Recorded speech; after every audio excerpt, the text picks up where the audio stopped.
Chapter 33 राक्षसों की लड़ाई। शनिवार 15 अगस्त। चारों ओर समुद्र अखंड है। कहीं जमीन नजर नहीं आती। क्षितिज बहुत दूर लगता है। मेरा सिर अभी भी सपने की ज्वलंत वास्तविकता से चकित है।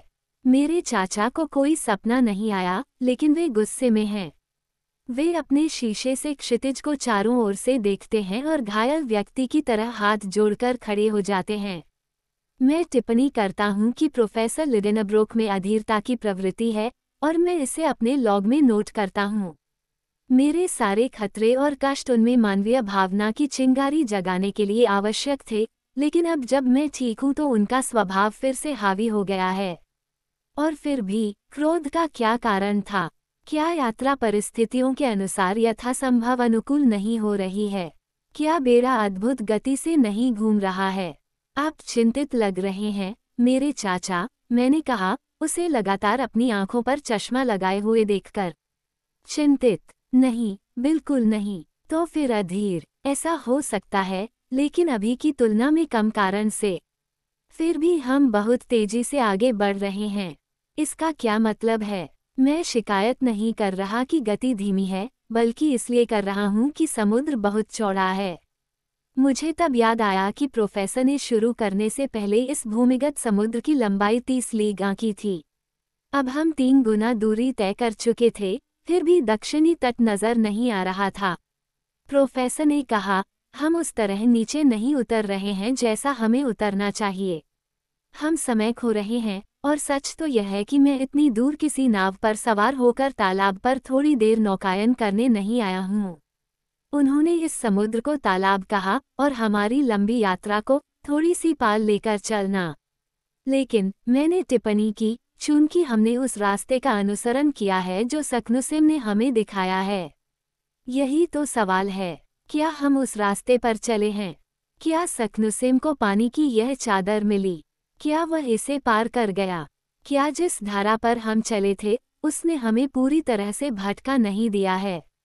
किसी भी हालत में हमें इतनी दूर आने का अफसोस नहीं होना चाहिए। ये संभावना शानदार है लेकिन मुझे संभावनाओं की परवाह नहीं है। मैं एक लक्ष्य लेकर आया हूँ और मेरा इरादा उसे हासिल करना है। इसलिए मुझसे विचारों और संभावनाओं के बारे में बात मत करो। मैं इसे अपना उत्तर मानता हूँ और प्रोफेसर को अधीरता से अपने होंठ काटने के लिए छोड़ देता हूँ। शाम को 6 बजे हंस अपनी मजदूरी मांगता है और उसके 3 रिक्सडेलर उसे गिने जाते हैं। रविवार 16 अगस्त। कुछ नया नहीं। मौसम में कोई बदलाव नहीं। हवा में ताजगी आ गई। जागने पर मेरा पहला विचार प्रकाश की तीव्रता को देखना था। मैं इस आशंका से ग्रस्त था कि कहीं बिजली की रोशनी मंद न हो जाए या पूरी तरह से खत्म न हो जाए। लेकिन डरने की कोई वजह नहीं दिख रही थी। लहरों की सतह पर बेड़ा की छाया साफ दिखाई दे रही थी। सचमुच ये समुद्र अनंत चौड़ाई का है। ये भूमध्य सागर या अटलांटिक सागर जितना चौड़ा होना चाहिए, और क्यों नहीं? मेरे चाचा ने कई बार गहराई नापी। उन्होंने हमारी सबसे भारी कुल्हाड़ी को एक लंबी रस्सी से बांधा और उसे 200 फैदम नीचे उतारा। अभी भी कोई तल नहीं था और हमें अपने प्लम को ऊपर खींचने में कुछ कठिनाई हुई। लेकिन जब कुल्हाड़ी को दोबारा भेजा गया, तो हंस ने उसकी सतह पर गहरे निशान देखे, जैसे कि उसे 2 कठोर वस्तुओं के बीच हिंसक रूप से दबाया गया हो। मैंने शिकारी की ओर देखा। टेंडर, उसने कहा। मैं उसे समझ नहीं पाया और अपने चाचा की ओर मुड़ा जो पूरी तरह से अपनी गणना में लीन थे। जब तक वे शांत हैं, मैं उन्हें परेशान नहीं करना चाहता था। मैं आइसलैंडर के पास वापस आता हूँ। वह अपने जबड़े हिलाकर अपने विचार मुझे बताता है। दांत। मैंने लोहे की छड़ को अधिक ध्यान से देखते हुए चिल्लाया। हाँ, वास्तव में, ये धातु पर अंकित दांतों के निशान हैं। वे जबड़े जो उन्हें शक्ति प्रदान करते हैं, उनमें अद्भुत शक्ति होनी चाहिए। क्या हमारे नीचे कोई राक्षस है जो विलुप्त जातियों से संबंधित है? शार्क से भी अधिक पेटू, वेल से भी अधिक विशाल। मैं अपनी आंखें इस उभरी हुई लोहे की छड़ से हटा नहीं पाया। क्या मेरा पिछली रात का सपना सच होगा? ये विचार मुझे पूरे दिन परेशान करते रहे और कई घंटों की नींद के बाद भी मेरी कल्पना शांत नहीं हुई। सोमवार 17 अगस्त। मैं आदम से पहले की दुनिया के राक्षसों की अनोखी प्रवृत्तियों को याद करने की कोशिश कर रहा हूँ, जो मोलस्क, क्रस्टेशियन और मछलियों के बाद धरती पर स्तनधारी जानवरों से पहले आए थे।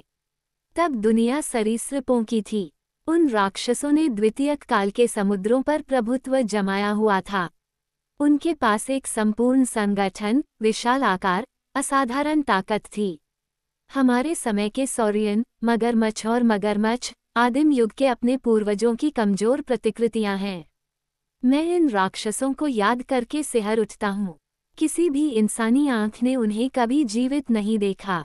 मनुष्य के प्रकट होने से हजारों साल पहले वे इस धरती पर बोझ थे, लेकिन उनके जीवाश्म अवशेष, जो कि मृदायुक्त चूना पत्थर में पाए गए हैं, जिन्हें अंग्रेज लोग लियाज कहते हैं, ने उनकी विशाल संरचना को फिर से पूरी तरह से निर्मित करने और शारीरिक रूप से पता लगाने में सक्षम बनाया है।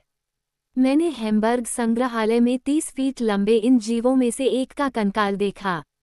तो क्या मैं, एक धरतीवासी, इन विलुप्त हो चुके परिवारों के प्रतिनिधियों के सामने आने के लिए किस्मत में हूँ?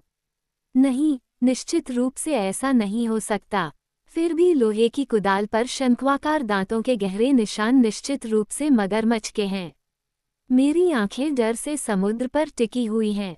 मुझे डर है कि इनमें से कोई राक्षस इसकी पनडुब्बी गुफाओं से बाहर निकल सकता है। मुझे लगता है कि प्रोफेसर लिडेनब्रोक भी मेरी राय से सहमत थे, और उन्होंने भी मेरी आशंकाओं को साझा किया, क्योंकि कुल्हाड़ी की जांच करने के बाद उनकी आंखें समुद्र को एक तरफ से दूसरी तरफ घुमा रही थीं। मैंने मन ही मन सोचा कि यह उनकी कितनी बुरी धारणा थी, यहाँ पर ही गहराई से जांच करना।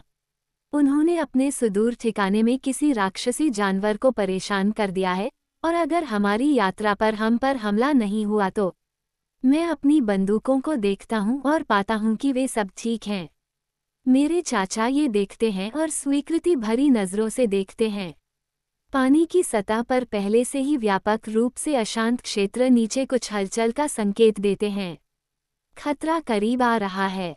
हमें सतर्क रहना चाहिए। मंगलवार 18 अगस्त शाम हो गई, या यूं कहें कि वह समय आ गया जब नींद थकी हुई पलकों को दबा देती है, क्योंकि यहाँ रात नहीं होती और निरंतर प्रकाश अपनी निरंतरता से आंखों को थका देता है, जैसे कि हम आर्कटिक सूर्य के नीचे नौकायन कर रहे हों। हंस पतवार पर था। उसकी निगरानी के दौरान मैं सो गया। 2 घंटे बाद एक भयानक झटके ने मुझे जगा दिया। बेड़ा पानी से भरे पहाड़ पर चढ़ा दिया गया और फिर 20 फैदम की दूरी पर नीचे उतार दिया गया। क्या बात है? मेरे चाचा चिल्लाए। क्या हमने जमीन पकड़ ली है? हंस ने अपनी उंगली से 600 गज दूर एक काले पिंड की ओर इशारा किया, जो बारी बारी से भारी झटकों के साथ ऊपर नीचे हो रहा था। मैंने देखा और चिल्लाया, यह एक बहुत बड़ा डॉपोइज है। हाँ, मेरे चाचा ने उत्तर दिया, और वहाँ एक बहुत बड़े आकार की समुद्री छिपकली है।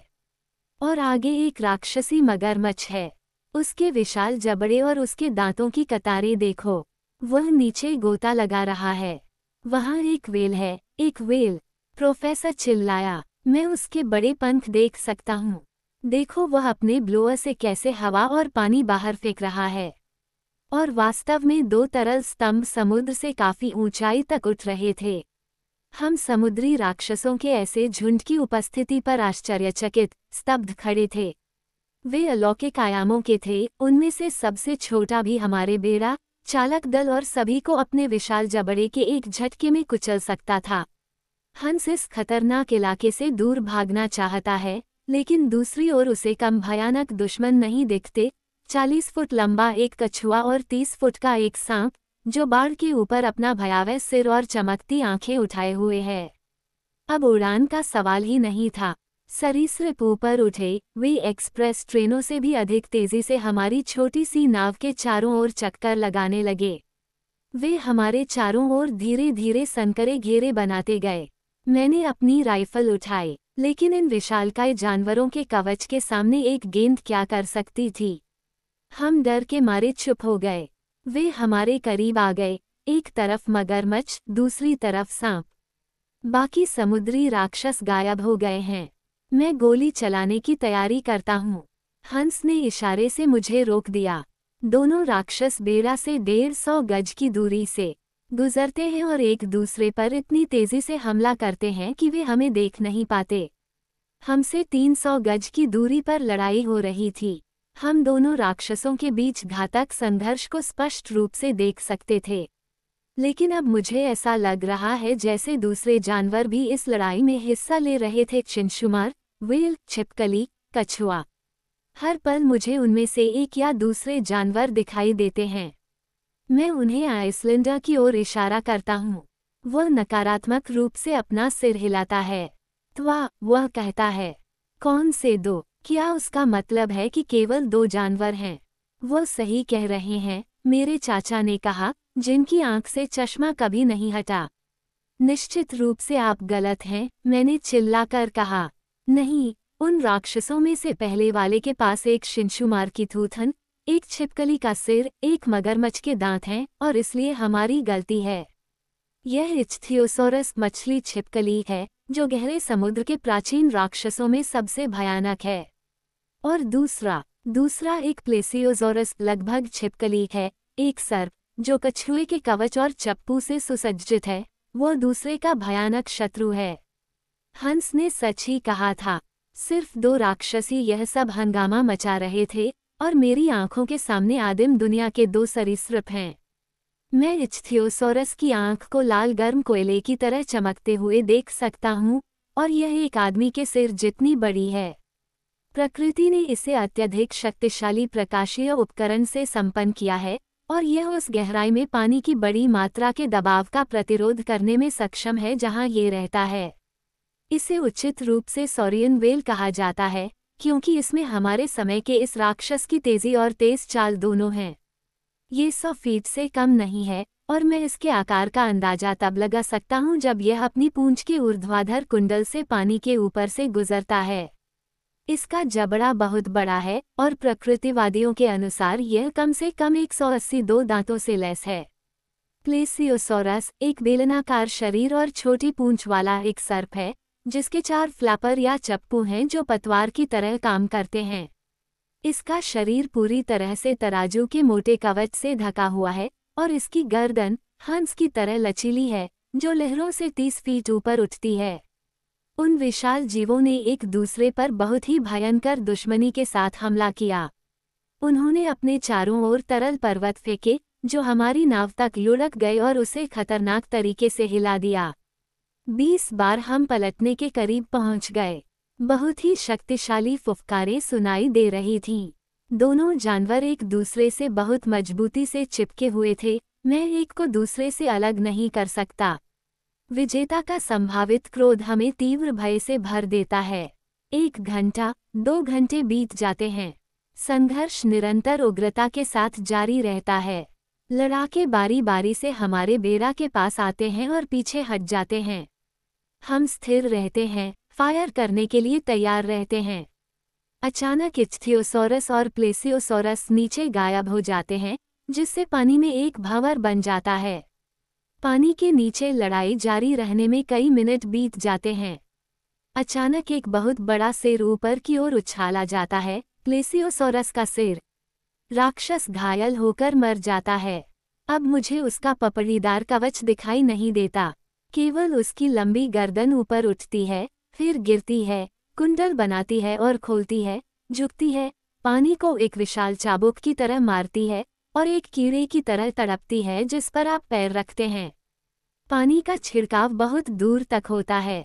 स्प्रे ने हमें लगभग अंधा कर दिया है, लेकिन जल्द ही सरीसृप की पीड़ा समाप्त हो जाती है। उसकी हरकतें कमजोर हो जाती हैं, उसकी विकृतियां इतनी हिंसक नहीं रह जाती हैं और लंबा सर्प जैसा आकार एक बेजान लकड़ी की तरह गहरे पानी में पड़ा रहता है।